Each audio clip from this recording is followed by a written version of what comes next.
और law of segregation. और आज हम लोग कल परसों ने पढ़ा था, कल पढ़ा था लॉ ऑफ इंडिपेंडेंट असॉर्टमेंट।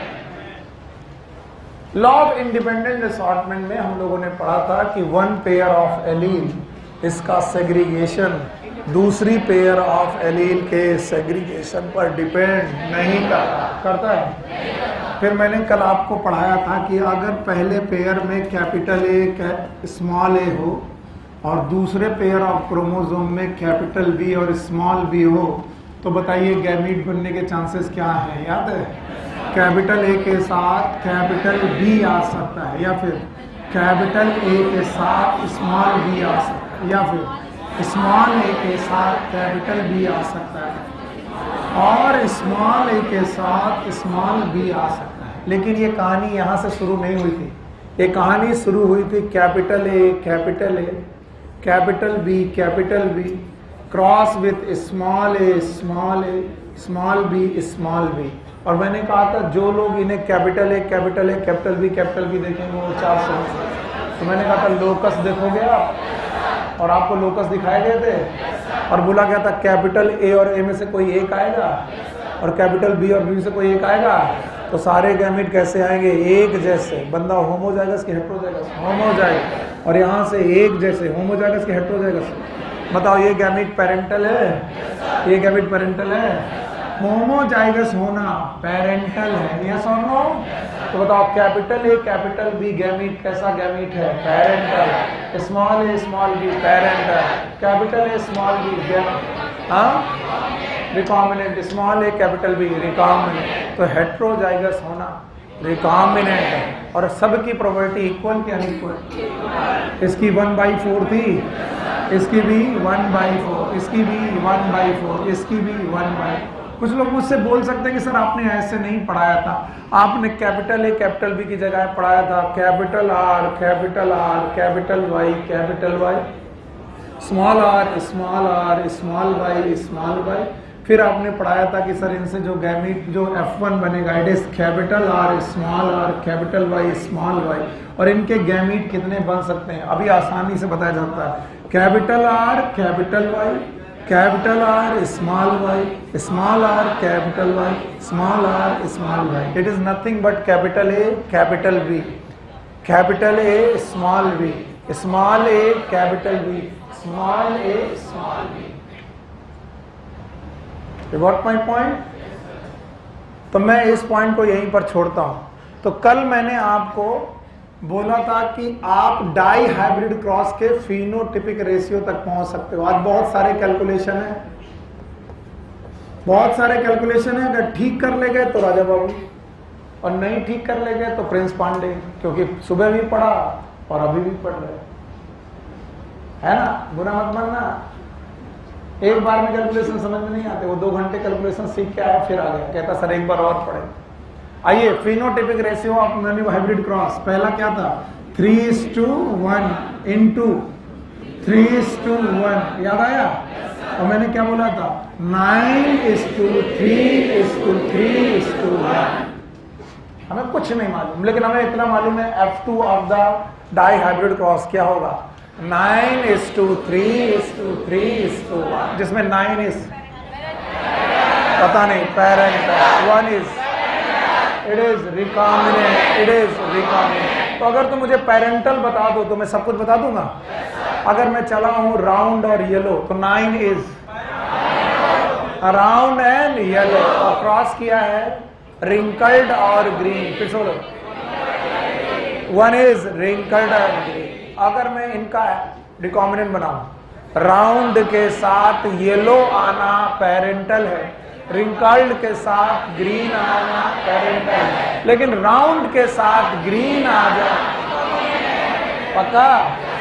और बताओ रिंकल्ड के साथ येलो आना, तो भले ये लिखा है लेकिन हमें मालूम है इसमें क्या, ये वाला पेरेंटल, ये वाला पेरेंटल, ये वाला रिकॉम्बिनेंट, ये वाला रिकॉम्बिनेंट। और कल चलते चलते मैंने आपको छोटी सी कैलकुलेशन सिखाई थी, वो आप सीख ले गए थे।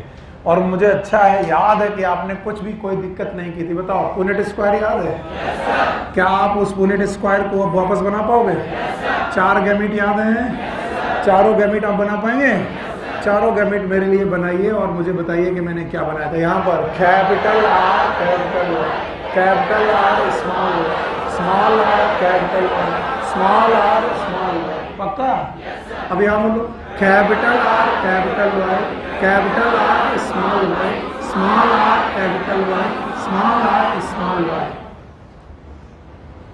और मैं 16 बार ये बार बार करूंगा, लेकिन आपको भी मेरा साथ देना पड़ेगा, जरूरी है बहुत। बोलो capital R capital Y capital Y, capital R capital Y small Y. It is capital R small R capital Y capital Y. It is capital R capital Y small Y. कोई दिक्कत? पहला वाला चला गया। अब इसके साथ करें capital R capital Y small Y, फिर capital R small Y small Y, फिर capital R capital Y small Y. Okay, आगे बोलो capital R small Y small Y. कोई दिक्कत?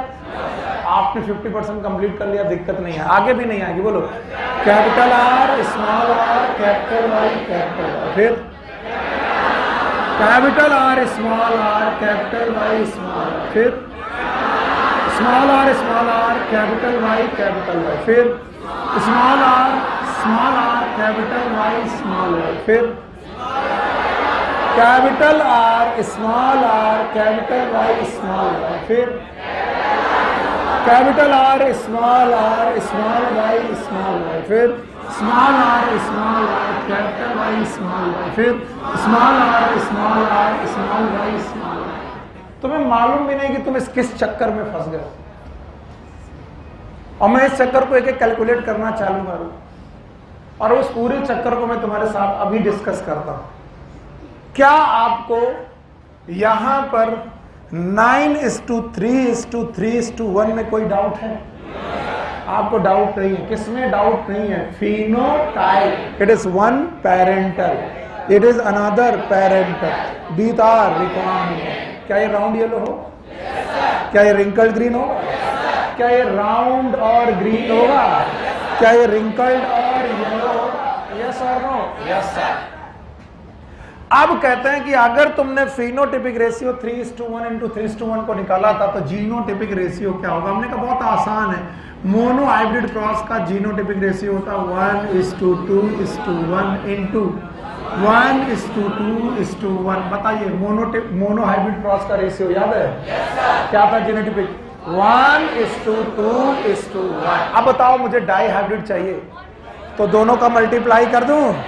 जैसे मुझे फिनोटाइपिक रेशियो चाहिए था, तो 3:1 का 3:1 में मल्टीप्लाई कर दिया था। याद करो, तुम भूल गए। 3:1 इंटू 3:1 अभी करके दिखाया था। 3 3 जा 3 1 जा, ओके 1 3 जा 3 1 1 जा 9:3:3:1। कोई डाउट? आप कहते हैं सर अगर जीनोटिपिक रेशियो निकालना हो तो आप इनको आपस में मल्टीप्लाई करिए। चलो 1 का मल्टीप्लाई इनके साथ 1:2:1 तीनों के साथ हो गया। अब जरा डबल करो 2:4:2 हो गया। अब इसका मल्टीप्लाई 1:2:1। अब देखो पहले तो इसे बोलना सीखो, आंख बंद करके बिना देखे। पहले क्या करना है? 1:2:1। अब डबल करो 2:4:2। अब फिर से आप करो 1:2:1। अच्छा अब फिर से करना है, जरूर तुम्हें टाइम लगेगा लेकिन कर लोगे। 1:2:1 पक्का? अच्छा बताओ 1:2:1। अब बताओ कितनी बार मल्टीप्लाई करेगा? 9 बार। तो फिनोटाइप कितने आए? 4। एक फिनोटाइप, 2 फिनोटाइप, 3 और 4। जीनोटाइप आएंगे 9। देखो कैसे आएंगे, बोलो भाई, मजा नहीं आ रहा। 1:2:1 हो गया। 2:1:2:1 बोल पाओगे? बिना देखे? बिना देखे बोल पाओगे? चाहे कुछ भी सामने लिखा हो, बिना देखे बोलो। 1:2:1:2:4:2:1:2:1। अब मैं इनसे परिचय कराता हूं। ये जो वन है ये होमोजाइगस डोमिनेंट है, दिस। और ये जो वन है ये है होमोजाइगस रिसेसिव, दिस। आइए लिखिए मेरे साथ, इस वन में capital R capital R capital Y capital Y, इस आर में किसी को कोई डाउट? किसी को कोई डाउट?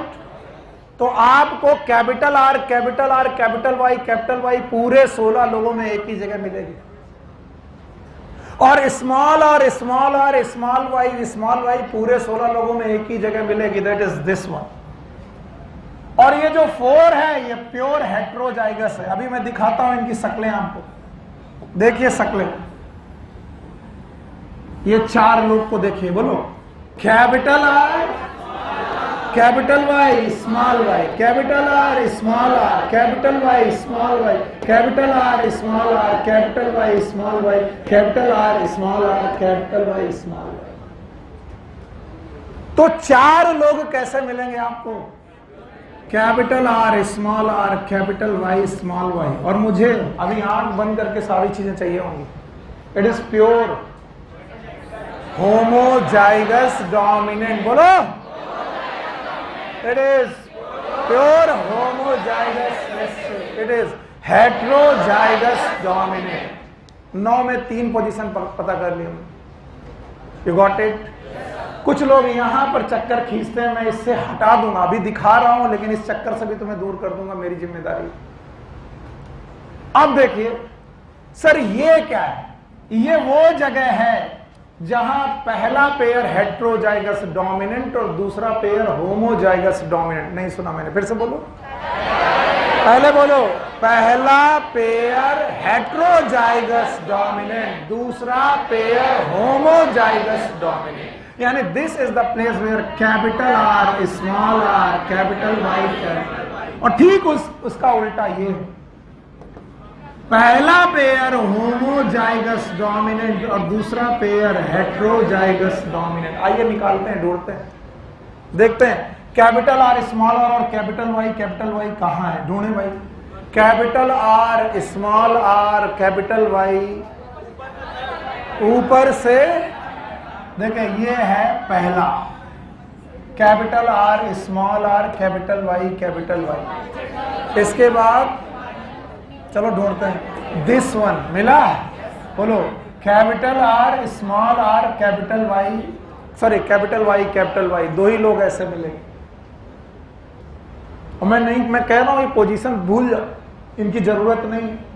मैं तुम्हें सिखाना क्या चाहता हूं उस पे आओ। पहला पेयर हेट्रोजाइगस डोमिनेंट, श्वेता 2 थप्पड़ पड़ेंगे। पहला पेयर हेट्रोजाइगस डोमिनेंट, दूसरा पेयर, पहले अपने आप को मैसेज दो, दोनों ही डोमिनेंट है, बोलो फिर से बोलो, लेकिन एक हेट्रोजाइगस और एक होमोजाइगस। पहला पेयर, दूसरा, यहां पर भी दोनों ही डोमिनेंट है। पहला पेयर, दूसरा हेट्रोजाइगस। नहीं आया?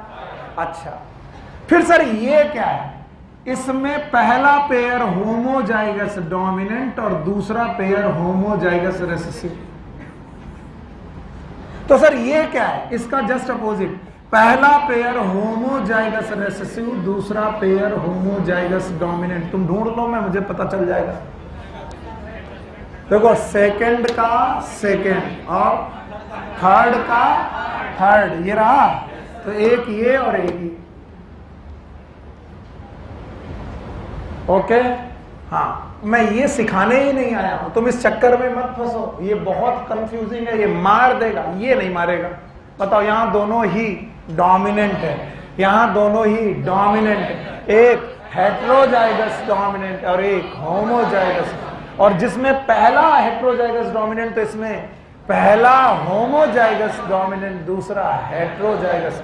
अच्छा, यहां पहला होमोजाइगस रेसेसिव डोमिनेंट, दूसरा होमोजाइगस रेसेसिव। और यहां पर पहला होमोजाइगस रेसेसिव, दूसरा हेट्रोजाइगस। Homozygous dominant. अब क्या आया, ये दो क्या है और ये दो क्या है, ये दो हैं, इसमें सर पहला पेयर याद रखना होमोजाइगस रिसेसिव और दूसरा पेयर हेट्रोजाइगस डोमिनेंट। और अगर ये दो तुम बता दो तो मजा ही आ जाए। पहला पेयर हेट्रोजाइगस डोमिनेंट, दूसरा पेयर होमोजाइगस रिसेसिव। तो ये तो आपको आने नहीं, आ भी गए तो तुम कभी ना कभी भूल जाओगे, लेकिन मैं फिर भी एक कोशिश करता हूं। चलो पहले ये बोलना सीखो, बोलो 1:2:2:1:4:2:1:2:1। ये तीन और ये तीन, टोटल कितने जीनोटाइप, 9। और 9 जीनोटाइप को जो आंख बंद करके बता गया वो तो काम कर गया। दोनों तरफ, एक तरफ होमोजाइगस डोमिनेंट और एक जगह होमोजाइगस। बताओ यहां capital R capital R capital Y small R small R small Y small Y. Calculation बुरे लग रहे हैं। So this was the cross. अब बताओ मेरे सारे टेस्ट क्रॉस के जो कोई भी रेशियो बताता जाएगा वो मैं मानता जाऊंगा। बताओ इसका रेशियो, इसका रेशियो 1:1, इसका रेशियो 1:1, इसका रेशियो 1:1:1:1। नहीं आया क्या? इसका रेशियो हमें मालूम था। डाई हाइब्रिड क्रॉस का टेस्ट क्रॉस रेशियो क्या होता है? 1:1:1:1। कैसे तुम्हें मालूम 1 है यहाँ? क्योंकि type of gamete 2 to the power n 2 to the power 0 it is 1। एक ही प्रकार का गैमीट आएगा, क्या आएगा? 1। यहाँ पर कितने प्रकार के गैमीट? 1। 2 आएगा, 2 को 1:1। यहाँ पर भी 1:1। 2 to the power 2 4। बोलो 1:1:1:1। अभी भी नहीं आया, अभी आया। और देखो जो अच्छा बच्चा है उसका नाम मैं पहले ही ले लूंगा। जो लोग ऐसे पढ़ेंगे वो बेवकूफ है, और जो लोग भी ऐसे पढ़ेंगे वही होशियार है। बता पाओगे? बताओ इसमें क्या होगा? A' B', ये भी आना चाहिए। बोलो ये क्या होगा? A' स्मॉल b स्मॉल, ये वाला स्मॉल a B डैश, याद आएगा? ये स्मॉल a स्मॉल b। इसके कितने पॉसिबल आउटसाइड? इसके 2 कॉम्बिनेशन, टोटल 3, और इसके 2 और इसके 1। क्या ये निकाल पाओगे? इसके 4 पॉसिबल, इसके 2, इसके 2 पॉसिबल, इसके 4 2 6 2 8 1 9। तो बताओ कितने जीनोटाइप? 9, जिसको पढ़ते हैं 1:2:1:4:2:1:2:1। और जिस दिन भी ये तुम्हें आ गया तो एक जीन दूसरी जीन पर क्या इफेक्ट डालेगी वो भी आ जाएगा। And these are known as intergenic interactions. बोलो इंट्राजीनिक की इंटरजीनिक। फिर से बोलो। पिछली साल मैंने पढ़ाए थे, जरूरत नहीं है, एनसीईआरटी में नहीं है, मैं नहीं पढ़ा रहा हूं। लेकिन इनमें से एक रेशियो बार बार पूछा जाता है जिसका नाम है कॉम्प्लीमेंट्री रेशियो। ध्यान से सुन लो, एक ही रेशियो पिछले 5-6 साल में 3 बार पूछा गया। कौन सा रेशियो? उसमें कहते हैं कि एक जीन दूसरे जीन का कॉम्प्लीमेंट की तरह बिहेव करती है।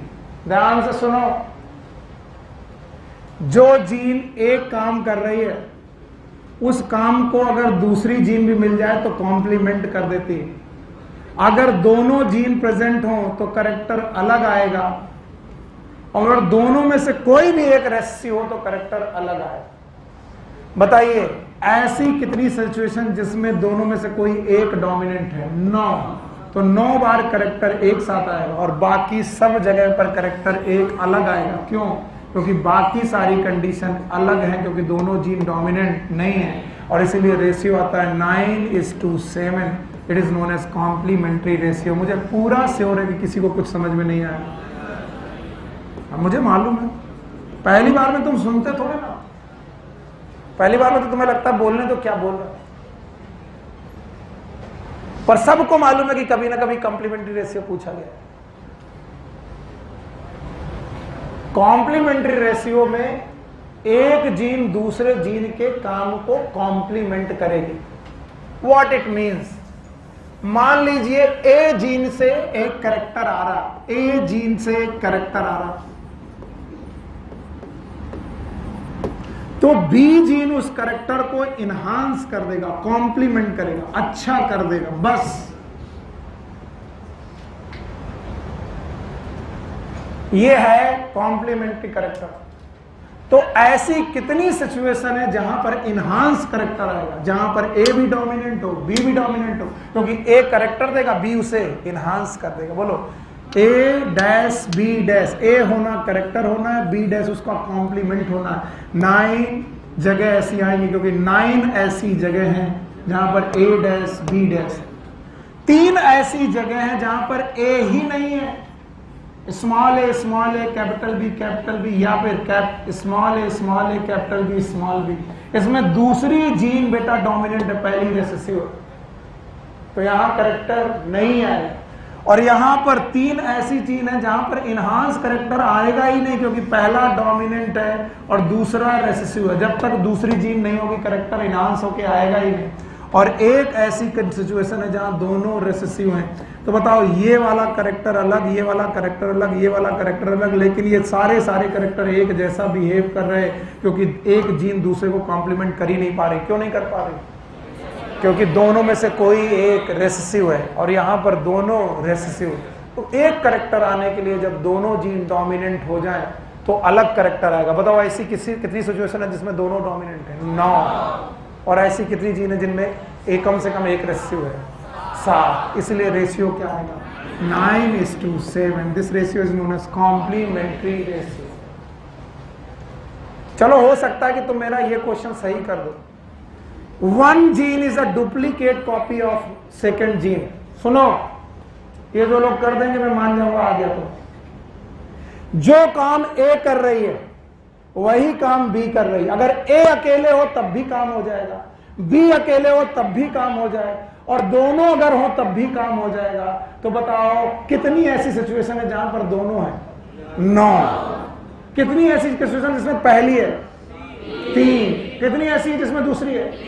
तो बताओ, कोई एक जीन हो, एक जीन दूसरे जीन की डुप्लीकेट कॉपी है। बोलो क्या है? डुप्लीकेट, जुड़वा कॉपी है। जो काम क्या कर रही है? ए, वही काम क्या कर रही है? बी। तो अगर ए अकेले हो तो काम हो जाएगा, बी अकेले हो तब भी काम हो जाएगा, और दोनों हो तब भी काम हो जाएगा। तो 9 जगहों पर तो हो ही जाएगा। 3 जगह पर भी क्यों हो जाएगा? और 3 जगह पर भी हो जाएगा। बताओ कितनी जगह नहीं होगा? 1। तो 9, 3, 12, 3, 15 और 1, 15:1 इज द डुप्लीकेट रेशियो। बोलो क्या? डुप्लीकेट। कोई पूछा जाए कॉम्प्लीमेंट्री रेशियो 9:7, डुप्लीकेट 15:1।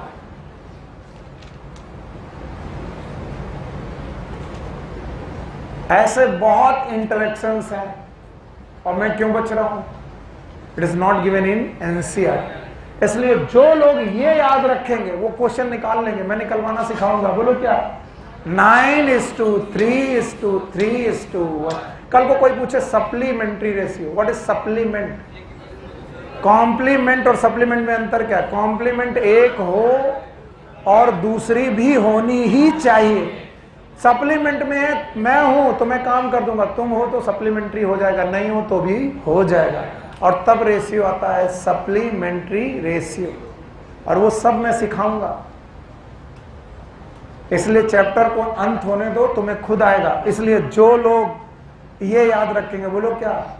9:3:3:1। 9 कितनी जगह है जिसमें ए डैश बी डैश है? पहली 3, A dash small B small B, दूसरी 3 small A B B B के बाद डैश, और एक small A small B small. अभी भी नहीं आया? आया? टाइम बताओ। 1 बज गया, 12 बजा होगा, अभी 12 मिनट बाकी है। ज्यादा खींच लिया टॉपिक भाई। चलो, क्रोमोसोमल बेसिस ऑफ इनहेरिटेंस।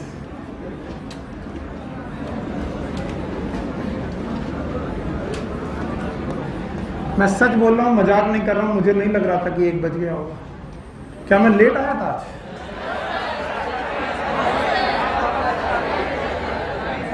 याद रखना, आपकी बुक में यहाँ बेसिस की जगह थ्योरी लिखा है, आप अपनी बुक के हिसाब से जाओ। Chromosomal theory of inheritance.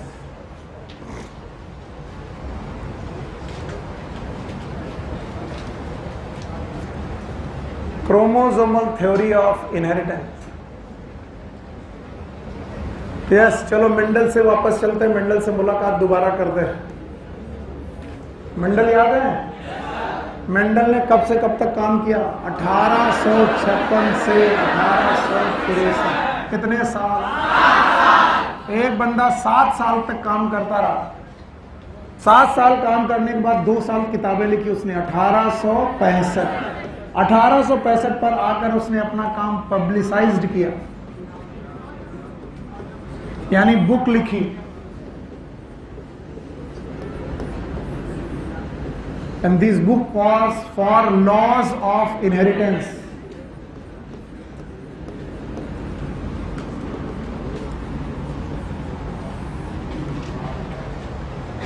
Mendel की किताबों का नाम था लॉज ऑफ इनहेरिटेंस, और 1865 से लेकर 1900 तक चुपचाप ये काम पड़ा रहा। मेंडल सफल जरूर हुए होंगे, मैं नहीं जानता हुए थे कि नहीं हुए थे, लोग कहते हुए थे, लेकिन उनकी किताबें असफल थी। किताबें कोई पढ़ता ही नहीं था।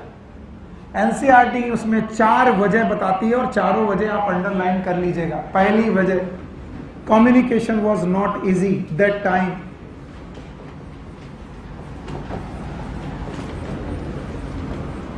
आज तो तुम कोई छोटा सा काम करो और इंस्टाग्राम और बेटा व्हाट्सएप में डाल दो, हैं? वो तो वायरल हो ही जाना है। तुम्हारा लालची मन कहता है कि लाओ इस जोमेटो वाले का खाना फ्री ले लें, तुमने अपने नाक में घूसा मारा और बोला,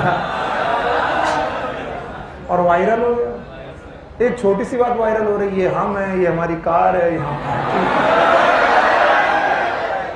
कम से कम 7 दिन तो हमें लगा कि ये हो क्या रहा है।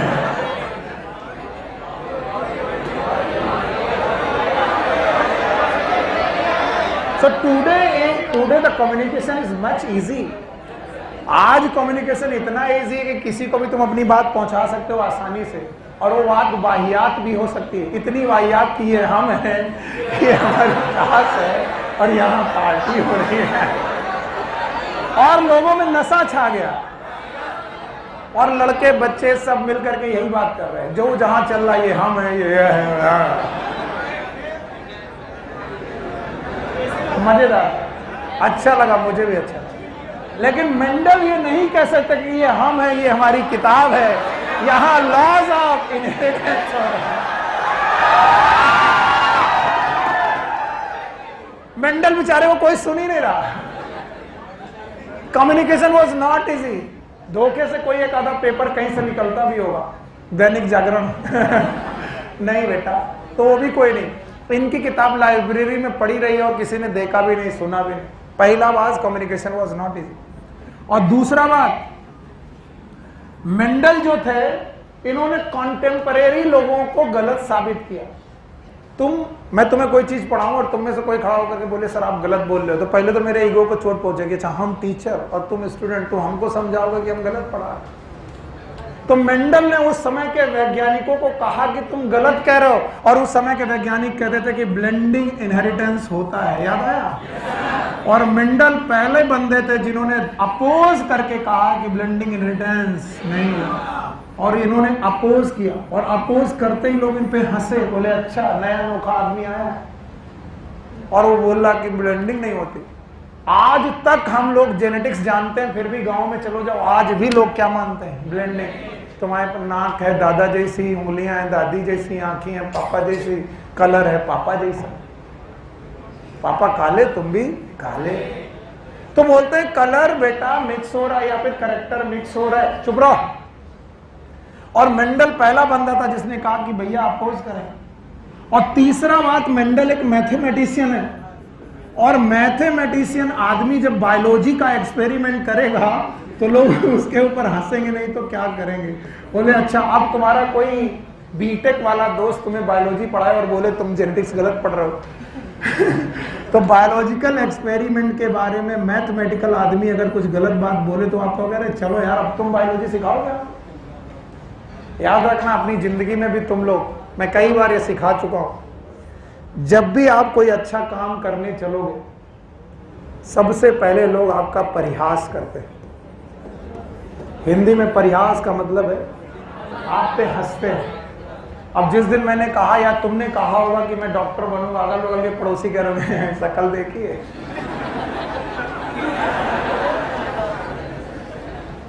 मतलब इनके जैसे लोग भी डॉक्टर बन गए तो हो गई डॉक्टरी। हमारे मामा जी हमसे कहते थे अगर सब गधे घोड़े बन गए तो गधों को कौन पूछेगा। तो 4 महीने तो हमें ये लगा कि गधे किसको बोल रहे, फिर बाद में चला कि हम ही वो गधे बोले हर गधा घोड़ा नहीं बन सकता।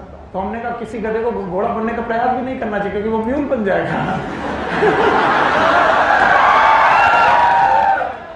तो जब भी आप कोई अच्छा काम करेंगे आप पे परिहास करेंगे और फिर होगा विरोध। जब आप फिर भी लगे रहेंगे तो लोग आपका विरोध करेंगे, आपको गिराने की कोशिश करेंगे कि आप किसी तरीके से ना कर पाओ, और फिर भी आप अगर लगे रहे तो आपको लोग स्वीकार कर लेंगे, स्वीकृति। और फिर कहेंगे हमें तो मालूम था सुनील कुछ ना कुछ एक दिन जरूर करेगा वही मामा जो हमसे कहते थे कि नहीं यार तुम्हारा कुछ नहीं होगा जिंदगी में, उन्होंने कहा यार हमें तो पक्का मालूम था लड़का कुछ ना कुछ करेगा। सरताज मुझे तुम्हारे पर अभी भी विश्वास है तुम कुछ ना कुछ करोगे। क्या करोगे आई डोंट नो तो पहला तो स्टेप परिहास है। तो जब लोग तुम पे हंसे तो डरना नहीं, उन्हें बोला अभी पहला स्टेप है। जब आपसे लोग गुस्सा आ जाए अपने आप, पता नहीं क्यों तुम कहीं से निकल रहे हो, लोग तुम्हारे बगल में चुगली कर रहे हो, गुस्साए पड़े, तुम कह रहे हो क्यों, पता नहीं इस समय क्या चल रहा है, विरोध। और यही लोग एक दिन कहेंगे यार गजब, मान गए यार तुम्हारा तो सिलेक्शन केजीएम से नहीं हो गया। वाह।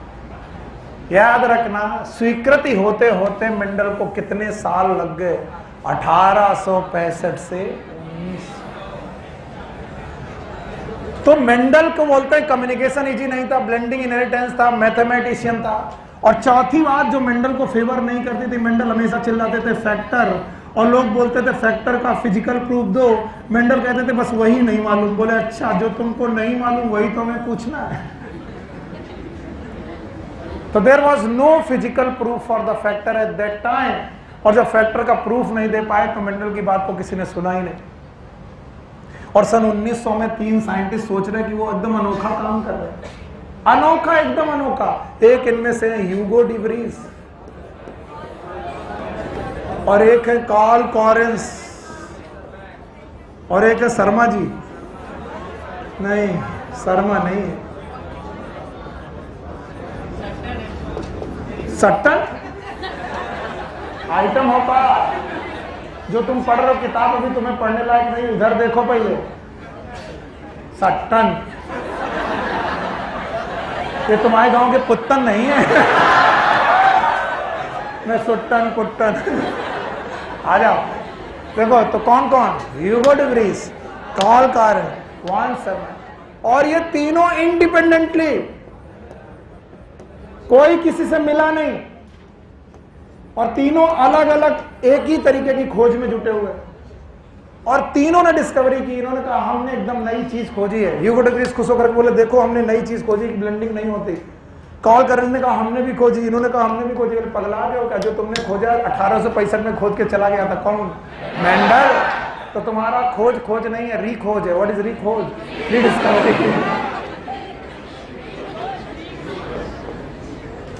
तो मेंडल का काम रीडिस्कवरी किया गया कब, सन 1900।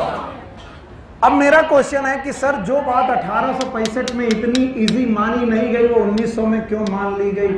उसका कारण है, ध्यान से सुनो, उसका कारण है क्रोमोसोम की डिस्कवरी।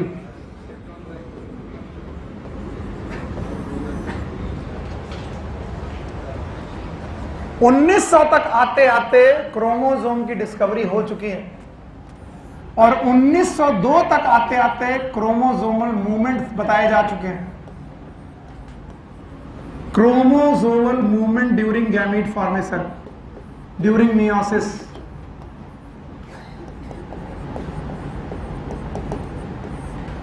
और इन क्रोमोसोमल मूवमेंट में सिमिलरिटीज दिखाई पड़ी दो लोगों को, एक पुत्तन को और एक बावेरी को। एक कौन? सट्टन और बावेरी। ये है सुट्टन। वो जल्दबाजी में जल्दी पड़ गया, हम जब ये बोल रहे थे तो वो बोल गया। तो सट्टन एंड बावेरी ने देखा क्या देखा कि जो मेंडल कह गए थे वो बातें क्रोमोसोम में लागू हो रही। सुनो, सट्टन एंड बावेरी देख रहे हैं, देखो ध्यान से देख रहे हैं, वो देख रहे हैं कि क्रोमोसोम पेयर में रहते हैं। Chromosome they are in paired condition. तो तुरंत सट्टन और बावेरी को लगा यार यही तो मेंडल कह के गए, फैक्टर आर इन पेयर। देखना कितनी सिमिलरिटीज है। सट्टन एंड बावेरी को लग रहा है कि क्रोमोसोम पेयर में रहते हैं और मेंडल कह के गए हैं कि बेटा बताओ फैक्टर किस में रहते हैं? पेयर में। अब सट्टन एंड बावेरी को लग रहा हो ना हो यार फैक्टर और क्रोमोसोम का कोई कनेक्शन हो। बोले और देखो, बोलते हैं क्रोमोसोम सेपरेट होते हैं during meiosis, separate during meiosis. और मेंडल का तो एक लॉ ही इसी पे था, लॉ ऑफ सेग्रीगेशन। तो उन्होंने बोला फैक्टर सेग्रीगेट होते हैं ड्यूरिंग गैमीट फॉर्मेशन। अब दोनों बातें मैच नहीं कर रही। एक जगह बोला गया मियोसिस में सेपरेशन और ये बोल रहे गैमीट बनाने में सेग्रीगेशन। बाद में पता चला कि गैमीट बनाने में क्या होती है? मियोसिस। फिर तीसरी बात पता चली कि क्रोमोसोम रीयूनाइट होते हैं, रीयूनाइट होते हैं इन जाइगोट। और यही बात फैक्टर के लिए भी सही थी, फैक्टर भी रीयूनाइट होते हैं इन जाइगोट। तो सट्टन एंड बावेरी को लग गया कि जो बात फैक्टर के लिए सही है वही बात क्रोमोसोम के लिए सही है। तो सट्टन एंड बावेरी ने कहा कि हो ना हो, याद रखना, हो ना हो, factor is present upon chromosome. बहुत ध्यान रख करके उन्होंने बोला। वो फैक्टर और क्रोमोसोम को एक ही बोल सकते थे, लेकिन उन्होंने ये नहीं बोला कि फैक्टर ही क्रोमोसोम है, क्रोमोसोम ही फैक्टर है। उन्होंने बोला फैक्टर प्रेजेंट अपॉन क्रोमोसोम। और इस तरीके से सट्टन एंड बावेरी ने एक हाइपोथेसिस दी। हाइपोथेसिस का नाम था क्रोमोसोमल बेसिस ऑफ इनहेरिटेंस। फिर से बोलो। तो मेंडल की बेसिस क्रोमोसोम थे कि फैक्टर? फैक्टर। और उन्होंने फैक्टर को कहां पाया? क्रोमोसोम। ध्यान से सुनना। तो 1900 तक आते आते जो बात 1865 में नहीं मानी गई वो 1900 तक आते आते क्यों मान ली गई? क्योंकि उस समय तक क्या डिस्कवर हो गए? क्रोमोसोम। और क्रोमोसोम के मूवमेंट भी डिस्कवर हो गए ड्यूरिंग मियोसिस। और इस बात को किसने कलेक्ट किया? Hugo de Vries, Karl Correns, von Tschermak ने? नहीं, इसमें सट्टन एंड बावेरी ने। और एक हाइपोथेसिस थी क्रोमोसोमल बेसिस ऑफ इनहेरिटेंस या फिर क्रोमोसोमल थ्योरी ऑफ इनहेरिटेंस। और क्रोमोसोमल थ्योरी ऑफ इनहेरिटेंस कहती है कि जैसे जैसे फैक्टर बिहेव करता है वैसे वैसे कौन बिहेव करता है? क्रोमोसोम। अगर मैं इसे हटा दूं तो ये 3 पॉइंट और एक नोटिस ले बता सकते हो? बताओ, तीनों पॉइंट बता पाओगे? बताओ। Factor remain in, chromosome in, chromosome separate होंगे during meiosis, factor segregate during gamete formation, और गैमीट बनाने के लिए क्या होती है? मियोसिस। क्रोमोसोम रीयूनाइट होंगे कहाँ पर? जाइगोट में। फैक्टर भी रीयूनाइट होंगे कहाँ पर? जाइगोट। इन तीन बातों की वजह से सटन एंड बावेरी ने एक निर्णय लिया। क्या निर्णय लिया? क्या बोले? Factor present upon chromosome. तो उन्होंने बोला factor they are present upon chromosome. पर बता दूं मैं कि वो भी फेल हो गए ये प्रूफ करने में कि क्रोमोसोम में फैक्टर होता है। बोला जरूर सटन एंड बावेरी ने बोला जरूर कि फैक्टर क्रोमोसोम में रहते हैं, लेकिन वो भी प्रूव नहीं कर पाए कि फैक्टर क्रोमोसोम में रहते हैं। तो याद रखना, इस क्रोमोसोमल बेसिस ऑफ इनहेरिटेंस का एक्सपेरिमेंटल प्रूफ भी दिया गया कि वाकई फैक्टर क्रोमोसोम में रहते हैं। इसका एक्सपेरिमेंटल वेरिफिकेशन किया टीएच मॉर्गन ने। बोलो किसने? टीएच। तो इनका पूरा नाम है थॉमस हंट मॉर्गन। अच्छा, मैं यहां तक पढ़ाते जरूर आया हूं, लेकिन मैं पूछूंगा टीएच मॉर्गन ने क्या किया, तो आधे लोग कंफ्यूज होंगे क्या किया। बताओ। ये बात प्रूफ की कि फैक्टर कहां रहते हैं? क्रोमोसोम। ये बात बोली किसने थी? लेकिन इसको प्रूफ किसने किया? टीएच मॉर्गन ने इसे प्रूफ किया कि वाकई फैक्टर कहां रहते हैं? क्रोमोसोम। कैसे प्रूफ किया? सुनो।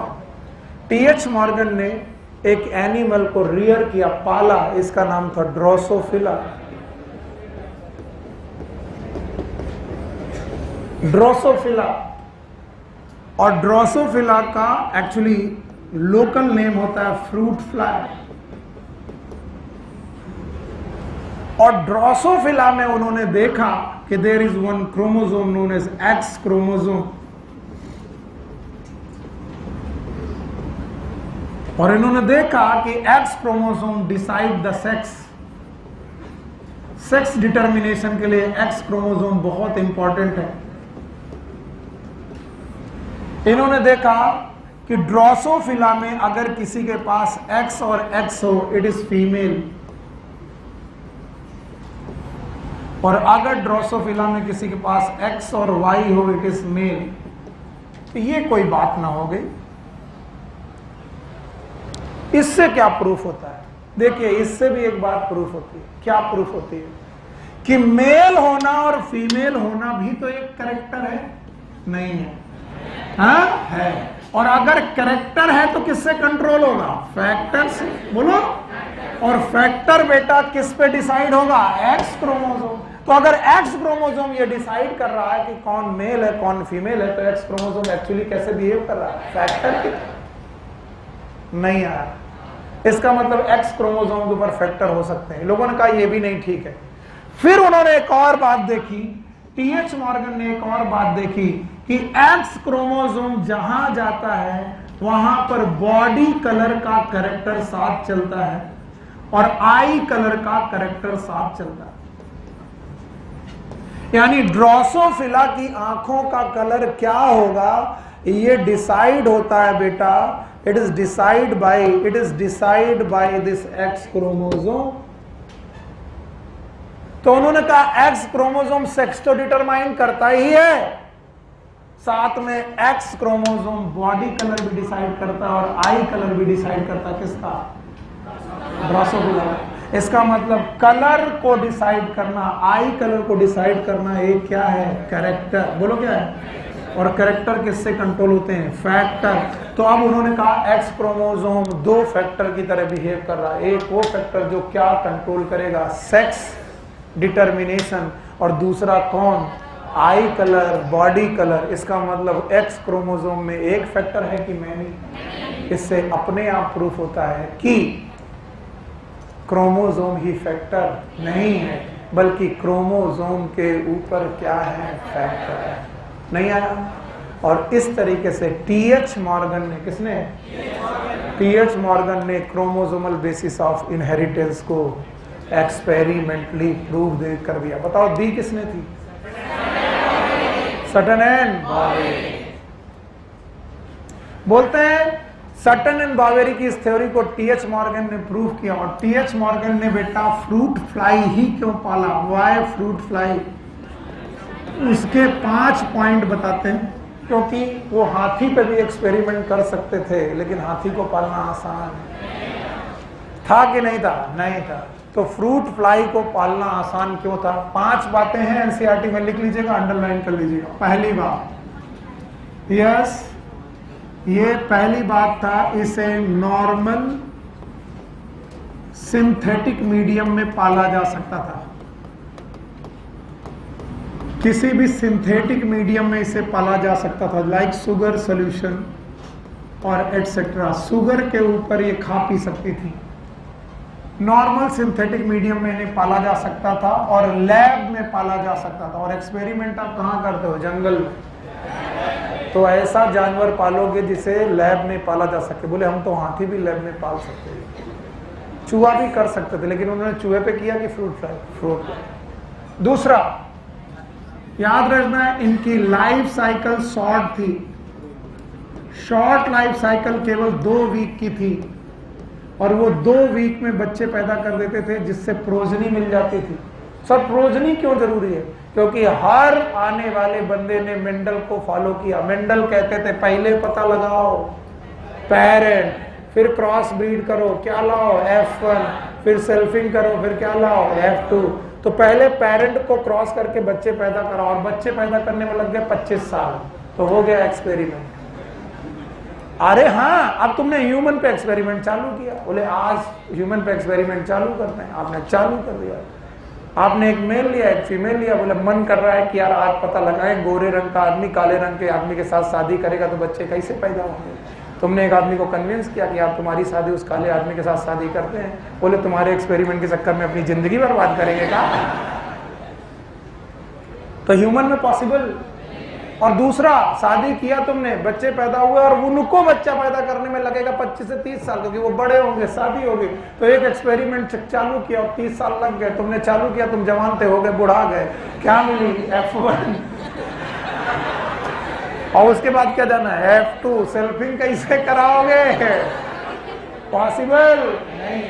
तो याद रखना, उन्होंने कहा कि भैया हमें लाइफ साइकिल शॉर्ट चाहिए, 2 वीक की लाइफ साइकिल चाहिए। तीसरी, सिंगल मेटिंग में मैनी, बेटा सिंगल मेटिंग में मैनी प्रोजनी पैदा होती थी।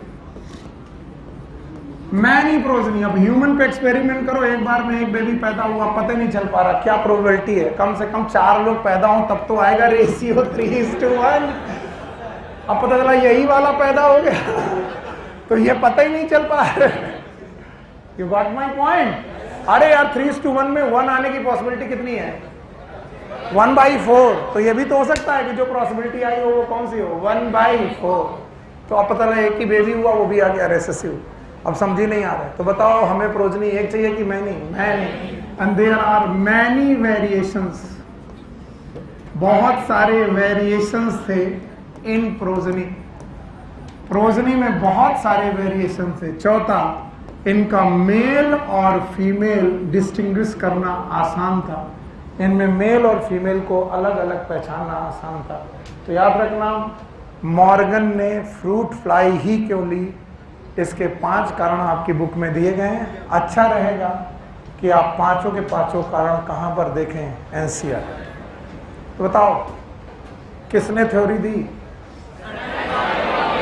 किसने रीडिस्कवर किया? टीएच मॉर्गन ने रीडिस्कवर किया। इसे हटा दें?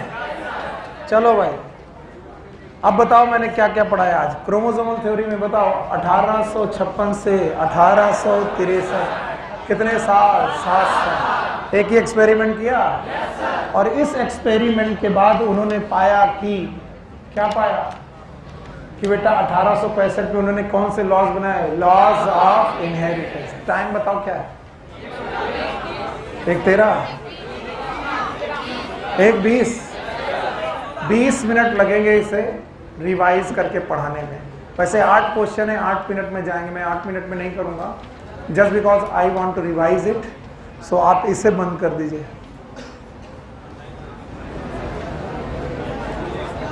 बंद हो गया?